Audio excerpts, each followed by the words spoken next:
Alors ta quatrième dimension, mon pacalou, là, c'est comme dans la série avec plein de trucs solo? Pas vraiment, Smarty, c'est tout à fait sérieux. Voici par exemple là, un cube à 4 dimensions qui tourne sur lui-même. C'est solo, c'est bien ce que je disais, mon pacalou. Un tel objet s'appelle un tesseract. C'est un mot qui a été conçu et utilisé par Charles Howard Hinton dans les années 1800 et quelques, et formé du grec tessereis actines, 4 rayons. En français, on parle plutôt de tétracube. C'est bien gentil, ça, mon pacalou, mais il n'y a que 3 dimensions dans la nature. Mais oui, Smarty, mais peut-être que non. Déjà, il y a la théorie de la relativité d'Albert Einstein, que tu connais, et qui utilise un espace à 4 dimensions, qui s'appelle l'espace-temps. Il est composé de l'espace usuel, que tu connais, à 3 dimensions, puis la quatrième dimension, c'est le temps. Eh bien, moi, quand je vais dans le jardin, je peux aussi en revenir, mon pacalou. Hein. Si le temps est une dimension, alors on peut faire marche arrière et revenir dans le passé aussi. C'est du grand n'importe quoi. Eh bien, en théorie de la relativité, ça n'est pas très possible, en effet. La construction d'un trou de verre, comme cela s'appelle, nécessiterait l'existence d'une substance d'énergie négative et une distribution d'énergie qui viole différentes conditions d'énergie prévues par la théorie. Mais un voyage dans le temps serait néanmoins possible en raison de l'effet Casimir en physique quantique. Non, non, pas ce Casimir-là, Smarty. Alors, pour être précis, c'est même plutôt la théorie quantique des champs qui prévoit l'effet Casimir.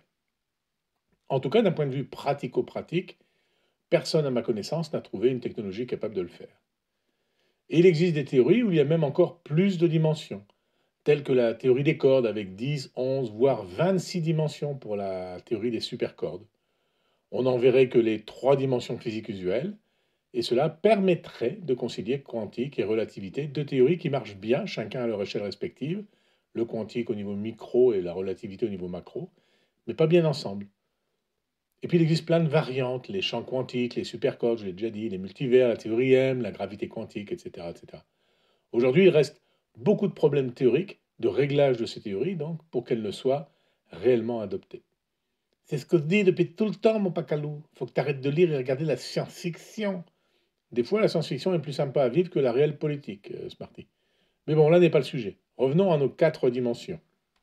Un tétracube de côté 1 mètre par exemple, aura donc un volume de 1 à la puissance 4, quelque chose. Je ne connais pas trop l'unité d'un tel truc d'ailleurs.